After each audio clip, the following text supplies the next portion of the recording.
About a year ago, some jerk was hitting on me while I had, and still have, a boyfriend. Ooh, mommy, you so fly? Let's hook up. So I told my boyfriend about it.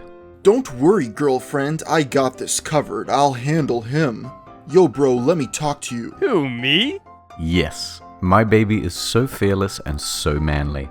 I'm so proud he's mine. You better lay off my girlfriend. I just ordered an exact replica of Batman's suit on Amazon. Don't you tempt me. I'm dating a complete nerd.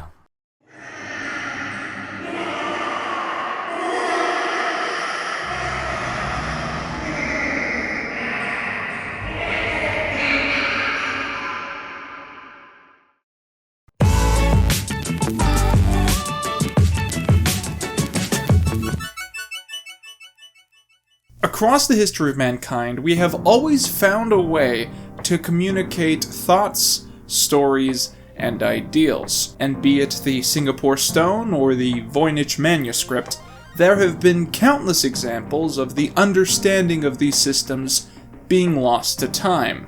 But usually this has been the case for reasons other than pure embarrassment. For a time, the Rage comic was the favorable voice to a large chunk of the internet.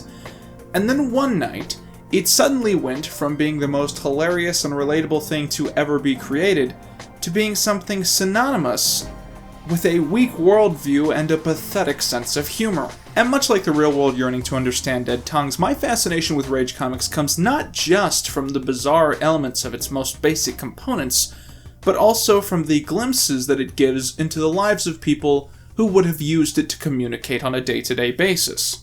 The best friend crying after breakup with a boyfriend. No more guys! Why all men suck? Why can't I find any good man? Poker face. We are here in a place called Friend Zone. In mid-2008, a comic was posted to the B image board on 4chan. The first 3 panels depicted an obnoxious situation taking place, with the 4th featuring a character screaming in frustration. People very quickly started downloading this comic while changing the first 3 panels, essentially creating alternate setups for the exact same punchline. And with time, the very uniquely shaped head would be edited to show a wide range of different emotions. Around the same time, you would find other artists were posting similarly low-quality comics in different places on the internet, and their characters would be downloaded and added to the lore of the previous comic. For instance, on September 28, 2008, the artist Wine uploaded a comic to his DeviantArt page, which showed a character trolling on 4chan. The face he drew for this comic would become known as the Troll Face. There are countless characters and memes that have been added to the lore of the Rage comics over the years, including Forever Alone, Derp, Derpina, Cuteness Overload, Why Me, Serial Guy, Epic Win, Angry Boss, Desk Flip, Oh Yeah, Poker Face, Me Gusta, Stoned Cat, Christopher Lloyd, Nicolas Cage, Okay, and Why You Know. I made a few of those up. The great evolution in the comic series came in part when it started being picked up by other websites who would then introduce it to different audiences. For instance, its implementation on sites like Facebook,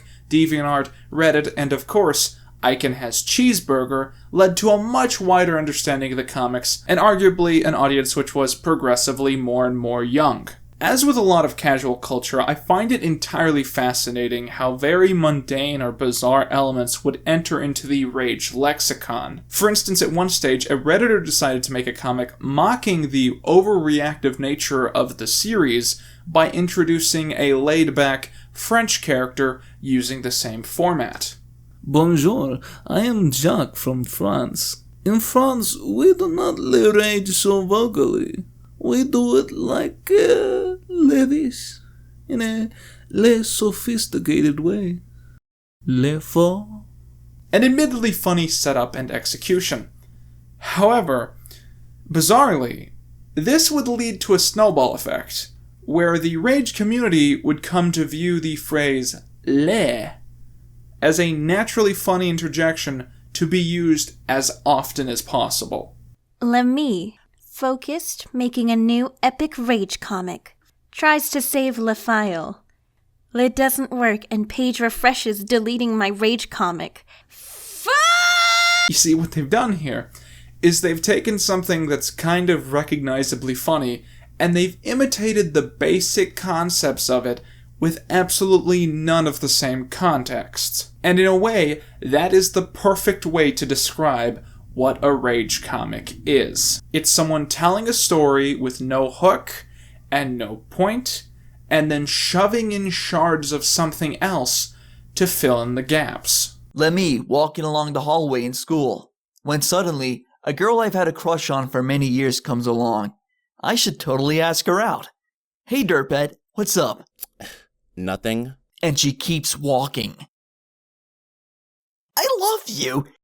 I love you! Rage comics were, essentially, nothing more than a mirror being held up to the face of internet culture. It reflected not the content itself, but whoever was using it and whoever found that funny. At this point in the video, I just want to stop and share with you guys some of my favorite kinds of rage comics, because there's a lot of different kinds, and most of them are very pathetic and hilarious. First of all, you've got your overreaction to the existence of normie culture, wherein these artists would dedicate entire comics bashing people who enjoyed things like One Direction, Twilight, or honestly anything that came out after like 1987. So what kind of music do you listen to? Any particular bands? Mostly rock, such as Breaking Benjamin or Metallica.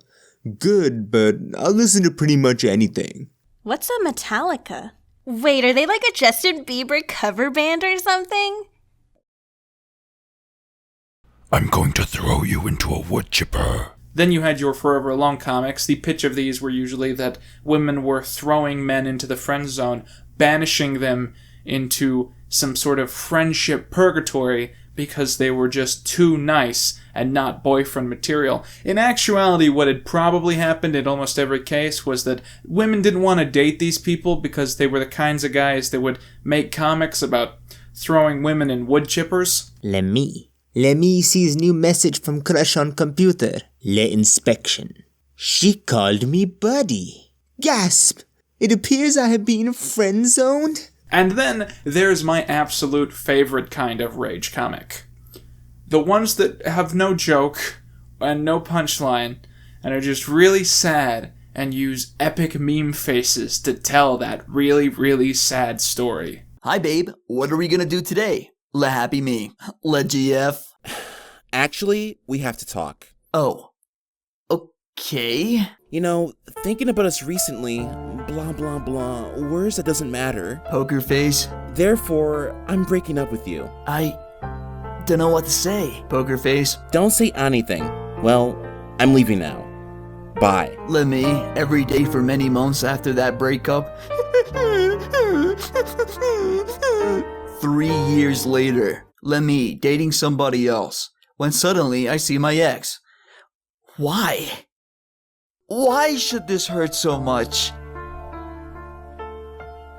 Poker face. While researching rage comics, I came to a very steadfast conclusion. There was never anything too incredible about the rage comics series. So the question becomes, why did it become extremely mainstream, and why did it then disappear? Well, this is just my personal interpretation, but I believe that rage comics were such a success because they were totally approachable, down-to-earth, and easy to make. It gave people the tools to tell brief, otherwise uninteresting anecdotes in some sort of entertaining form. And most importantly, it did this through a series of recognizable cartoon characters who represented the emotions that everyone goes through on a day-to-day basis. And the reason that it fell from glory was simply that the internet found new ways to fill in those same needs. Here's the difference between the internet that existed at the peak of rage comics and the internet that exists today. When something happens to me that is sort of interesting but sort of mundane, I have a million options to consider before I would ever make a comic about said event. If something happens to me and I decide it's interesting enough to tell people about on the internet, I log into Twitter, I post about it, and then I never think about it again. The idea of holding onto that story all day, going home, logging into my computer, opening up MS Paint, and then making a 4-panel comic, it feels so antiquated, doesn't it? And even if you once liked rage comics because they represented emotions in a funny way, there are a million better options made by actual artists that you can now get a hold of. Rage comics are fascinating because they were terrible. It's an incredible example of how some basic MS Paint sketches posted to Reddit and 4chan can overtake the internet culture entirely and affect how people view the world. But in the same way that humanity moved from the arrowhead to the rocket propulsion system, the Rage comic was destined to spend an eternity behind a plate of glass. Forever alone, you might say. So guys, was that encounter with an embarrassing landmark of your past a close shave emotionally? Well, if it was, I've got just the thing for you. Squarespace. Honestly, if you're trying to get your business off the ground and you're trying to market yourself and you're using anything other than Squarespace, just give up, because I put to you that there's no better website development tool on the history of the entire planet Earth, or aliens probably, than Squarespace.com. It is number one and you are a fool for denying it. The site is easy to use, it has a wide range of different templates to choose from, all of which look fantastic, and it is constantly updating, making sure that you will never see your brand on a show like Fallen Titans. I'd do anything for Squarespace. I'd sell my soul for Squarespace. I'd fight a bear for Squarespace. Squarespace is the father of my children. So if you like this video, you can go to QuintonReviews.com and you can check out my list of the top 10 epic meme faces of all time. And if you want to get off your couch and make your brand and your life actually worth something, you can go to squarespace.com/Quinton. That's Quinton. Squarespace.com/Quinton.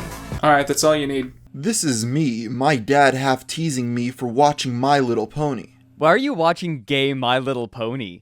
Do you have a vagina? Well, actually, father, My Little Pony has quite a large fan base of men much older than me. Well, what if I buy you some My Little Pony toys for Christmas? Yay!